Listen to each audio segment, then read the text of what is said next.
Colleges के YouTube classes में आपका स्वागत है।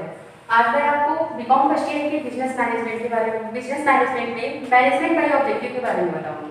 मैनेजमेंट बाय ऑब्जेक्टिव इसका शॉर्ट फॉर्म है एमबीओ। मैं इसमें आप देख रहे हैं दो वर्ड, मैनेजमेंट बाय ऑब्जेक्टिव का मीनिंग क्या है? उद्देश्यों द्वारा प्रबंध, कि उद्देश्यों द्वारा कैसे प्रबंध किया जाता है। इसमें दो वर्ड देखिए, मैनेजमेंट और दूसरा objective. Management in the sense प्रबंध, तो मैनेजमेंट के बारे में मैंने पहली क्लास में आपको बहुत डिटेल में बताया कि मैनेजमेंट क्या होता है। आइए ऑब्जेक्टिव के बारे में जानते हैं। ऑब्जेक्टिव इन द सेंस की and, result, mission, purpose, target, तो ये सारे मीनिंग है ऑब्जेक्टिव के। इसको हम डिफाइन कर सकते हैं कि an objective is setting commitment. यह एक तरह का क्या है, विशेष वचनबद्धता है to achieve a measurable result. एक मानक रिजल्ट, मानक परिणाम तक पहुंचने की एक विशेष तरह की ये वचनबद्धता है क्या, ऑब्जेक्टिव। अब हम देखेंगे कि एमबीओ के बारे में। एमबीओ जो कॉन्सेप्ट है, इसको first time Peter F Drucker ने दिया था in his book practices of management. Practices of management में प्रैक्टिसेस ऑफ मैनेजमेंट में 1954 में पीटर एफ ड्रकर ने इसको डिफाइन किया था कि एमबीओ क्या होता है और क्यों जरूरी है। तो एमबीओ को हम डिफाइन कर सकते हैं। एमबीओ को डिफाइन कर सकते हैं जैसे ये क्या है, एक तरह का प्रोसेस है। MBO can be describe as a process. चलिए देखते हैं। MBO is a management practices which aims to increase organisational goal. यह एक तरह का मैनेजमेंट प्रैक्टिस है व्हिच एम्स, जिसका लक्ष्य क्या होता है, इंक्रीज ऑर्गेनाइजेशनल गोल। क्या करना, जो ऑर्गेनाइजेशन का गोल है, उद्देश्य है, उसको पूरा करना या बढ़ाना। And subordinate objectives throughout the organization. और सबऑर्डिनेट जो भी काम कर रहे हैं उस ऑर्गेनाइजेशन में, जो भी अधीनस्थ काम कर रहे हैं, उनके ऑब्जेक्टिव के थ्रू क्या करना, ऑर्गेनाइजेशनल गोल को इंक्रीज करना। ये होता है मैनेजमेंट का उद्देश्य। एक एग्जांपल से हम समझते हैं। एक ऑर्गेनाइजेशन है, एक बड़ा ऑर्गेनाइजेशन है, उसमें कई सारे डिपार्टमेंट बांट दिए गए होते हैं।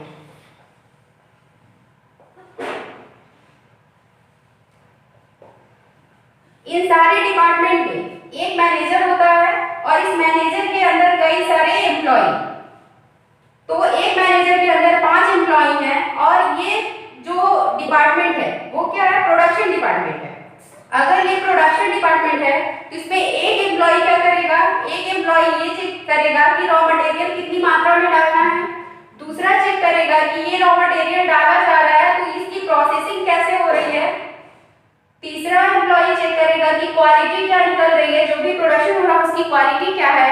चौथा चेक करेगा अगर कोई मशीनरी में प्रॉब्लम आई, प्रोडक्शन हमारा कहीं कम अधिक या खराब हो रहा है तो वो कैसे हो रहा है। यानी ये चौथा जो एम्प्लॉय है वो क्या चेक कर रहा है, मशीनरी चेक कर रहा है, कहीं मशीनरी प्रॉब्लम तो नहीं है।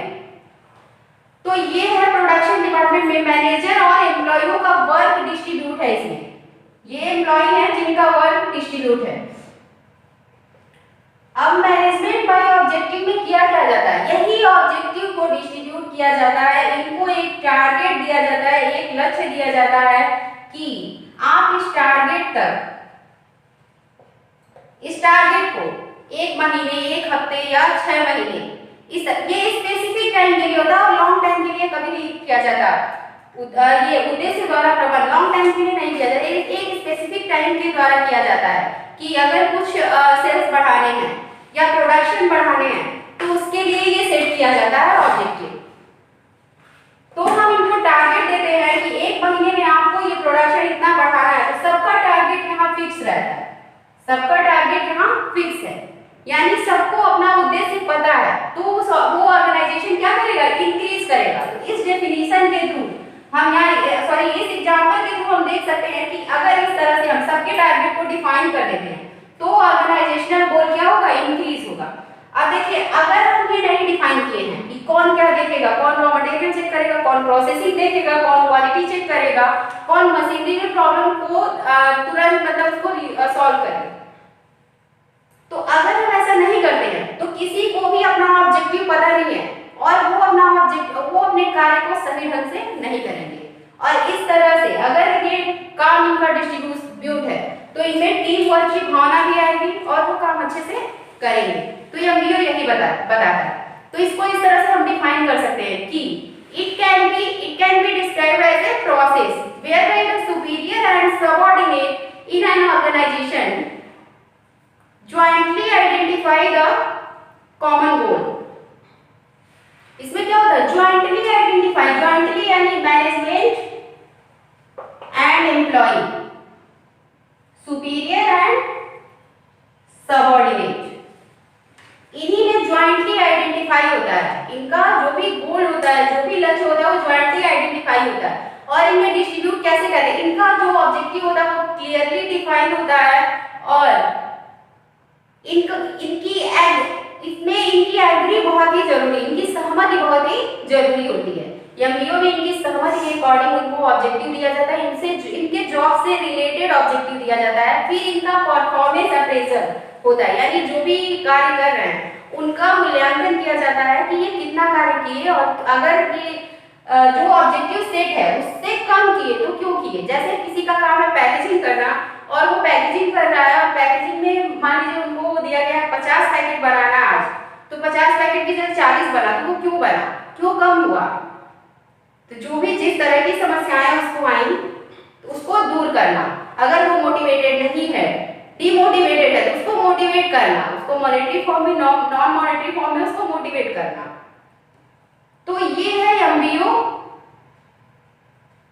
तो हम कह सकते हैं एमबीओ क्या है, एक प्रोसेस है जिसके थ्रू हम क्या करते हैं, एम्प्लॉय और मैनेजमेंट के वर्क को सेट, ऑब्जेक्टिव को सेट करते हैं, टारगेट को सेट करते हैं, उसके पर्पस को सेट करते हैं। इसमें बहुत सारे एलिमेंट हैं, एमबीओ के बहुत सारे एलिमेंट हैं, जैसे performance appraisal, job related performance standard, तो ये सारे एलिमेंट है। इनके वैल्यूज इसमें देखे जाते हैं, टारगेट दिए जाते हैं, इनमें बिहेवियरल पैरामीटर सेट किया जाता है। तो ये सारे एलिमेंट हैं, तो इसे ही कहते हैं हम एमबीओ।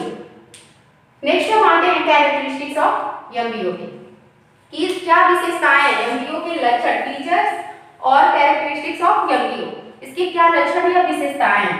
पहली विशेषता इसकी देखते हैं, डिजायर्ड ऑब्जेक्टिव और रिजल्ट। इसमें क्या होता है, जो भी डिजायर्ड ऑब्जेक्टिव या रिजल्ट है, जो भी निश्चित किए गए हैं उद्देश्य या परिणाम, उस तक पहुंचने के लिए क्या किया जाता है, एमबीओ यानी उद्देश्य द्वारा प्रबंध किया जाता है। डिजायर्ड ऑब्जेक्टिव और रिजल्ट, जैसे कि इस ऑर्गेनाइजेशन का अलग अलग डिपार्टमेंट बनाने का एक ऑब्जेक्टिव होगा कि प्रत्येक एम्प्लॉय और मैनेजर ये चेक करें कि जितना भी प्रोडक्शन हो रहा है तो किसके थ्रू हो रहा है, उसमें कौन से एम्प्लॉय की कितना, किस एम्प्लॉय का कितना पार्टिसिपेशन है, किस मैनेजर का कितना पार्टिसिपेशन है, या टीम वर्क है या नहीं है, ये चेक करना। तो ये डिजायर्ड ऑब्जेक्टिव यानी संस्था का जो भी लक्ष्य है, जो एमबीओ है वो बेस्ड होता है ऑर्गेनाइजेशनल गोल पे, जो भी मैनेजमेंट और एम्प्लॉय के बीच ऑब्जेक्टिव डिफाइन होता है। ये ऑब्जेक्टिव किस बेसिस पे होता है, या ये इनको जो भी ऑब्जेक्टिव दिया जाता है या जो भी टारगेट दिया जाता है, ये on the basis of organisational goal, किस पे आधारित होता है, ऑर्गेनाइजेशनल गोल पे आधारित होता है।